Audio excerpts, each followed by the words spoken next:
como que você começa no futebol e essa sua passagem aí pelas categorias de base da Ponte. Bom, então, comecei a jogar futebol muito cedo, né? Com 4 anos nos clubes da cidade, de Valinhos. E foi uma progressão meio que natural, né? Que todo mundo ia fazer teste ou na Ponte Preta ou no Guarani. Fui fazer teste na Ponte Preta, acabei passando. Fiquei 3 anos e 8 meses lá até ir para a base de São Paulo, né? Foi bem assim que começou. E o que você lembra desse período lá? E como é que foi essa transferência, né? A Ponte não é um clube de projeção nacional, né? Mas é claro que ir para São Paulo, imagino que tenha sido um salto. Então, como é que foi esse período e como é que foi essa transferência, né? Foi um período que eu aprendi bastante, né? A base da Ponte sempre teve muita estrutura, assim, né? E os profissionais muito qualificados. E, pô, fui muito feliz no tempo que eu trabalhei lá. Tive a oportunidade de ir para São Paulo, acabou acontecendo e foi um outro período que eu aprendi bastante. Agora, PR, você já imaginava na base que você ia ser um goleiro de projeção nacional, talvez até internacional, pelo fato das convocações para a seleção terem vindo tanta frequência assim, pelo menos na base? Você costurou na sua cabeça, cara, você grande, né? Literalmente e também esportivamente falando. Cara, eu acho que eu sempre gostei muito de trabalhar e isso me ajudou muito, assim, muito de treinar. Eu sou apaixonado por futebol, né? Sou apaixonado pela minha posição. E eu acho que isso me ajudou muito nesse aspecto, né? É claro que quando você é adolescente, você sai de casa com 13, 14 anos em busca desse sonho, você quer viver do futebol, mas você nunca imagina o que pode acontecer, né? Quando eu comecei a ser convocado para a seleção de base, de sub-17, você fica muito feliz, você fica muito honrado, mas ainda demora um pouco para cair a ficha, porque o profissional ainda é uma coisa muito distante, né? Mas acho que assim, tanto que eu estou vivendo hoje, como um todo, de me tornar atleta profissional, é uma coisa que, cara, é um sonho de criança realizado, então é muito gratificante, sabe? Você falou que você gosta muito da posição. Imagina um jovem Lucas Perry viciado em ver vídeos de goleiro. Era por aí. Como é que você fazia para se alimentar desse vício bom aí da profissão, da posição, de que você assistia, o que você via para tentar se inspirar e fazer, e imitar, né, na hora do campo? Cara, é uma coisa que eu levo comigo até hoje, cara. Eu fico em casa, eu gosto muito de estudar sobre goleiros, assim, sabe? Estudar sobre goleiros. Tem muito material na internet, no YouTube. E, cara, desde sempre eu fui muito fissurado, assim, em estudar tudo que envolvia goleiro, assim, sabe? Ver muito vídeo de goleiro europeu, de goleiro brasileiro. Sempre assisti o jogo, sempre muito focado no goleiro, independente de qualquer campeonato, assim, sabe? E eu acho que é uma coisa que eu levo comigo e, cara, por eu gostar muito, ser apaixonado pela posição, eu acredito que me ajuda muito. E quem é que estava no topo da playlist aí quando você botava os vídeos? Você tinha algum específico que alguém específico ou alguns específicos que você tentou copiar, imitar, se inspirar e tal? Cara, vários, né? Mas eu acredito que a partir do momento que eu comecei a levar mais a sério, assim, o futebol, eu acho que o Manuel Neuer, ele estava, pô, em plena ascensão, tinha acabado de chegar no Bayern de Munique, fez uma Champions League em 2013, 2012, 2013, sensacional, campeão da Copa do Mundo. Então, acho que foi o que marcou muito a minha geração do momento que eu comecei a levar o futebol realmente mais a sério.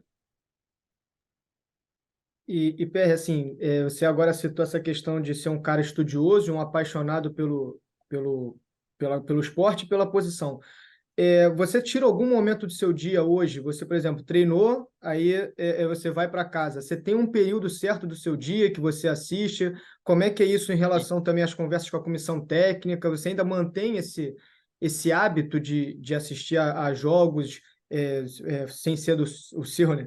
Mas de assistir jogos de outros times e assistir a goleiros que você gosta? Você tem esse hábito? O que que você traz disso para a conversa com a comissão técnica? Como é que é esse trabalho no seu dia a dia?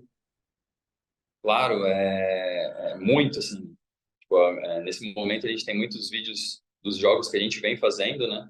Então a gente tem sempre o trabalho de correção, de análise do jogo, o que foi feito da maneira correta, o que eu poderia melhorar ou não. além dos outros goleiros, né? Eu trabalhei com a comissão do Castro, o Daniel Correia, treinador de goleiro, a gente conversou muito, assim, eu evolui muito taticamente com ele, e agora com o professor Marcelo Grimaldi também, a gente está conversando com o Herrera, que também está com a gente na preparação de goleiros. A gente trabalha muito, a gente conversa muito e sempre buscando essa evolução.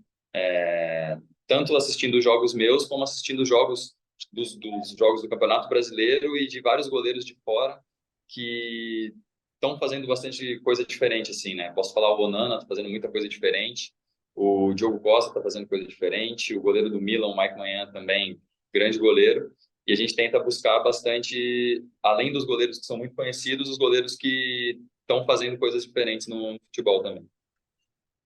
Cara, só para a gente retomar o raciocínio em relação à sua passagem no São Paulo, nessa sua construção, por que você acha, afinal de contas, eu acho que isso é uma pergunta que você recebe muito, né? Que o São Paulo não te deu espaço, que você não vingou ali, no sentido de conseguir essa relevância no time principal, apesar de ter sido convocado com tanta frequência na base, a gente acompanhava a seleção de base e estava lá sempre, primeiro nome, Lucas Perry de São Paulo, Lucas Perry de São Paulo. Mas aí as coisas no profissional não aconteceram. A que se atribui essa diferença do protagonismo na base para essa dificuldade no profissional? Então, eu acredito que é uma coisa. O goleiro, quando tem essa transição pro profissional, é muito relacionado ao tempo de cada goleiro. Quando eu subi profissional, São Paulo sempre teve goleiros muito qualificados, que estavam no momento deles de jogar. E, aliado a isso, tem a convicção de cada treinador que passa, né? Então, acredito que foi um período que eu evolui muito. Eu subi profissional e eu fiquei bastante tempo lá, aprendi muito com todos os goleiros que passaram. E, infelizmente, acredito que o meu tempo de jogar lá, de ter realmente uma sequência, acabou não chegando. Tanto que foi por isso que eu busquei algum clube que eu pudesse jogar, que foi quando o Náutico abriu as portas para mim e permitiu que eu tivesse o ritmo de jogo, que eu pudesse jogar, que eu pudesse me desenvolver lá. E foi um período que eu sou muito grato, que eu fui muito abençoado lá e nunca vou esquecer. Nossa, nunca vou esquecer o que eu vivi lá em Recife. Foi muito especial. Agora a questão do Crystal Palace, o quanto esses 6 meses do estágio, né, você mencionou isso como estágio lá fora, contribuem para o PR hoje, né? O que você atribui de elemento que você capturou na Inglaterra para trazer o goleiro que você é hoje? Cara, ajudou muito. Esse período de 6 meses que eu pude passar lá foi uma experiência gigantesca, não só como atleta, mas assim como pessoa também, sabe?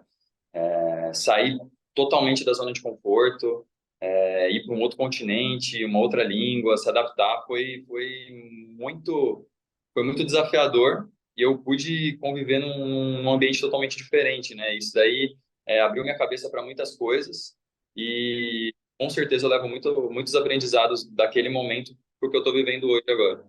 Tem algum assim que salta à sua mente, principalmente o que você tivesse que enumerar algumas coisas aí que você trouxe de lá para cá?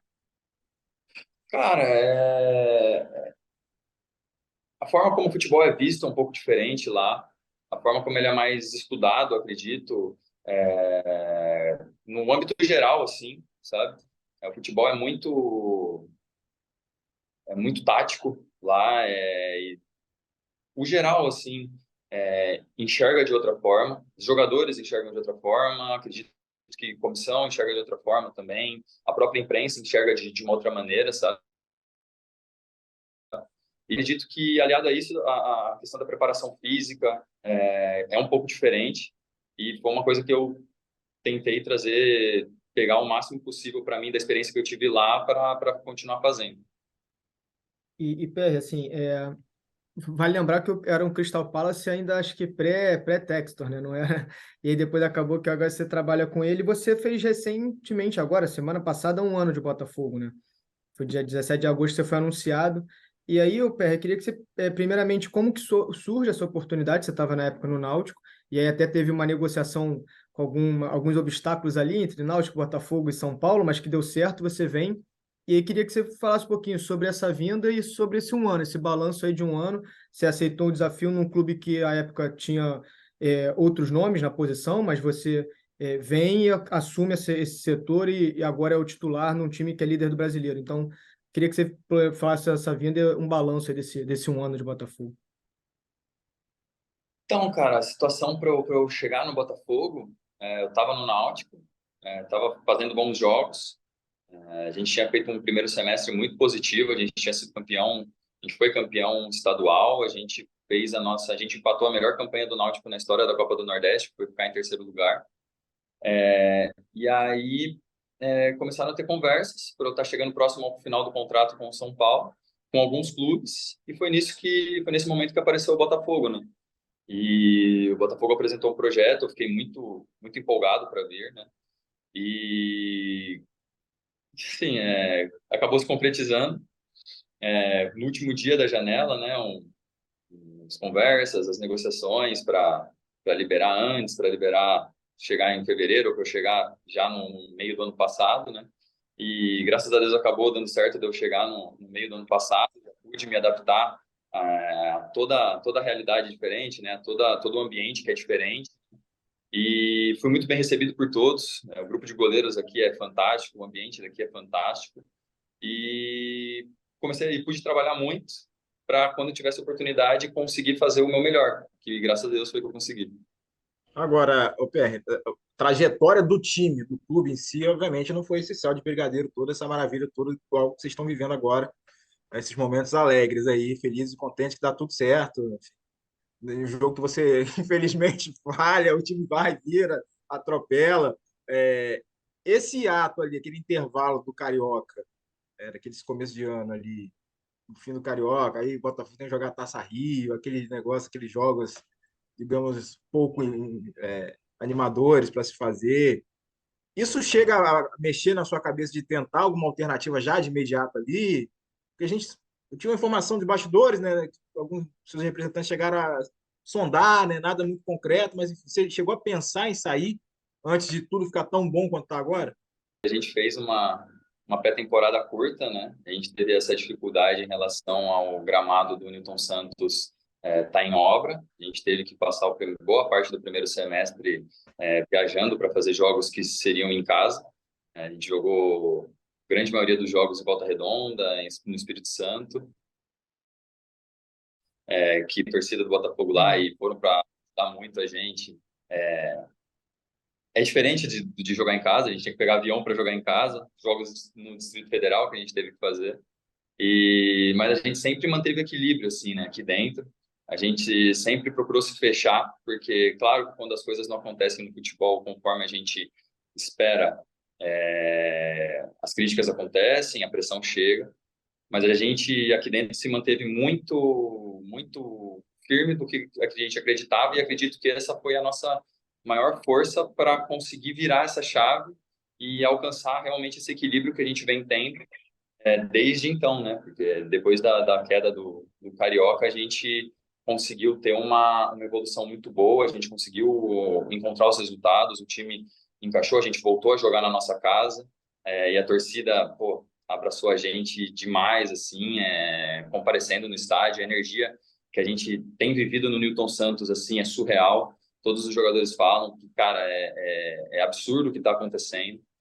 E em relação à proposta, com certeza não, até porque eu estou vivendo o momento mais feliz da minha vida aqui no Botafogo, e principalmente quando o momento estava difícil, não teve nenhuma dessas conversas, até porque a janela estava fechada, estava tudo fechado, né? Então não teve mesmo.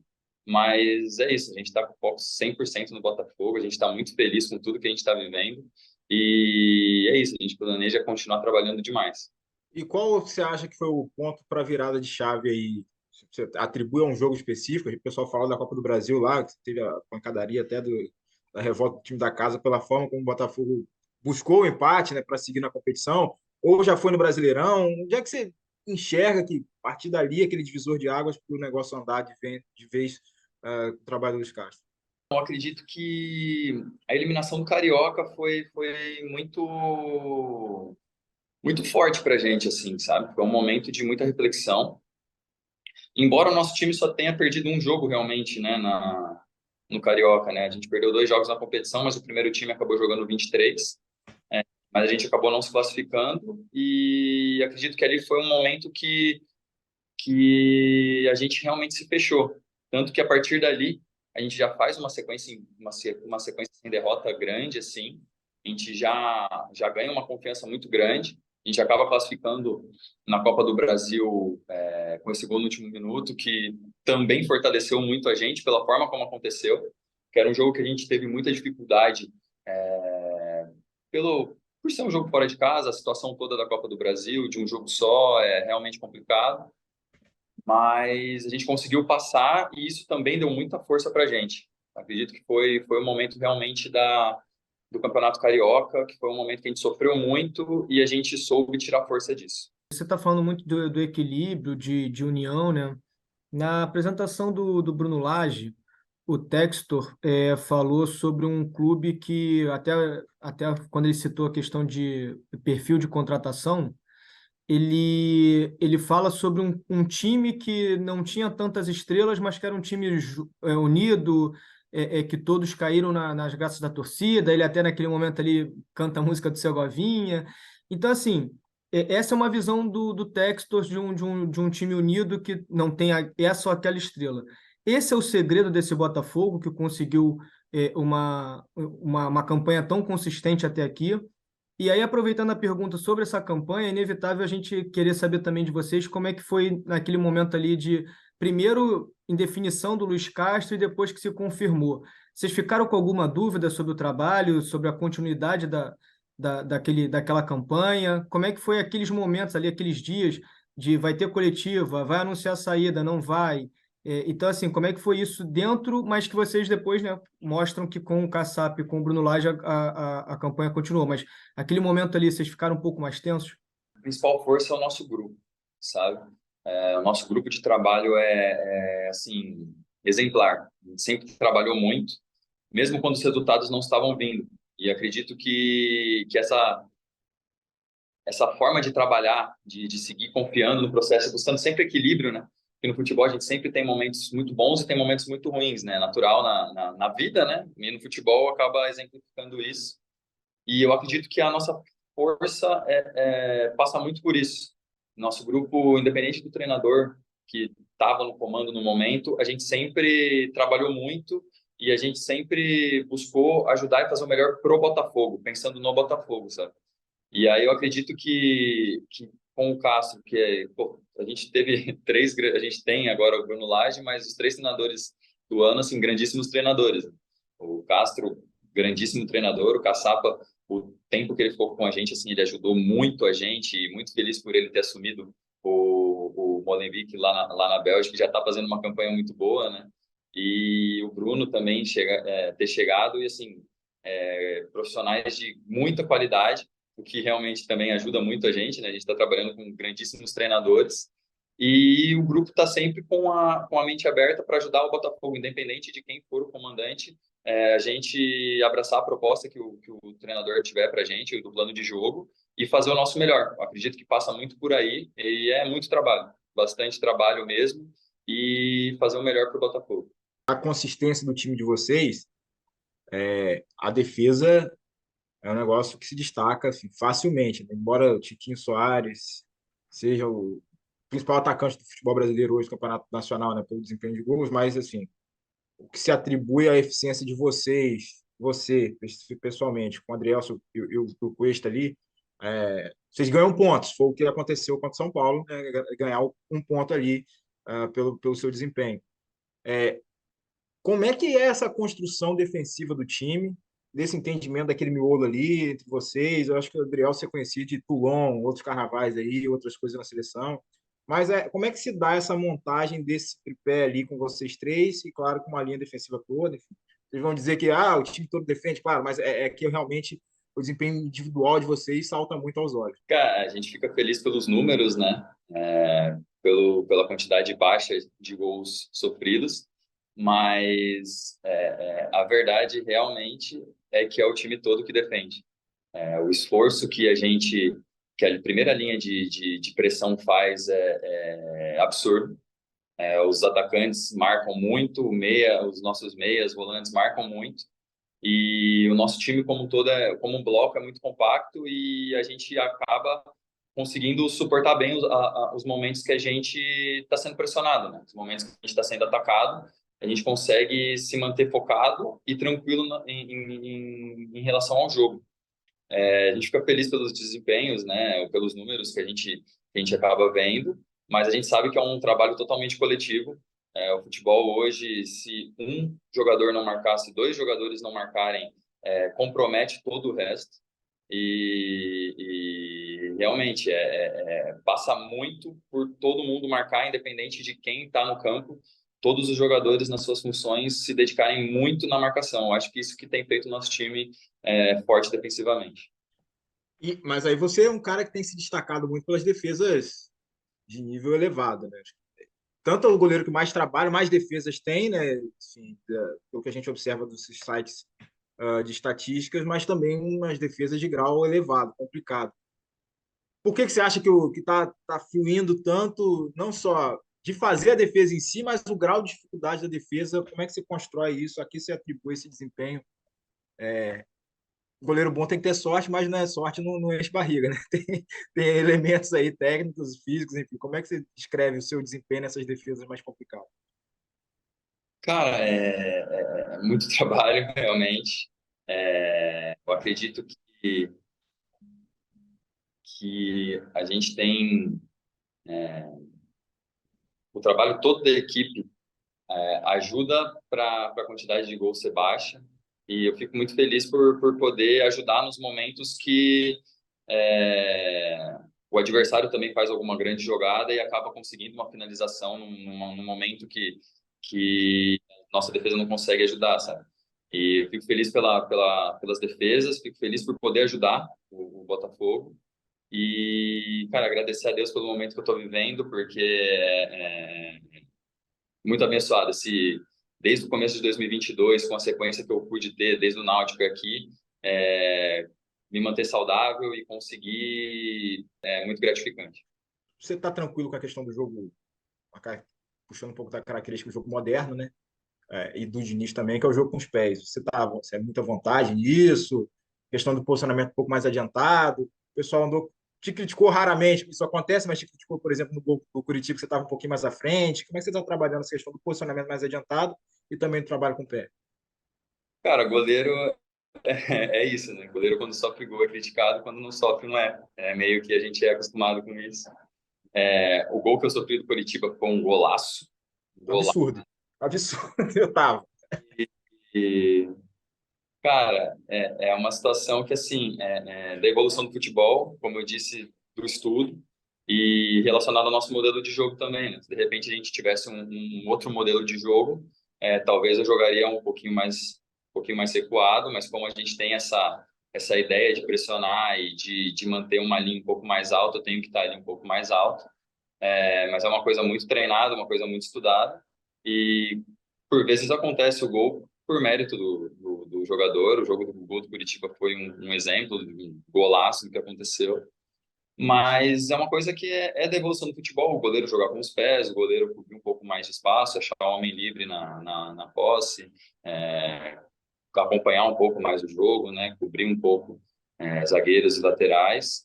E é uma coisa que a gente tem que estudar e a gente tem que trabalhar muito para conseguir.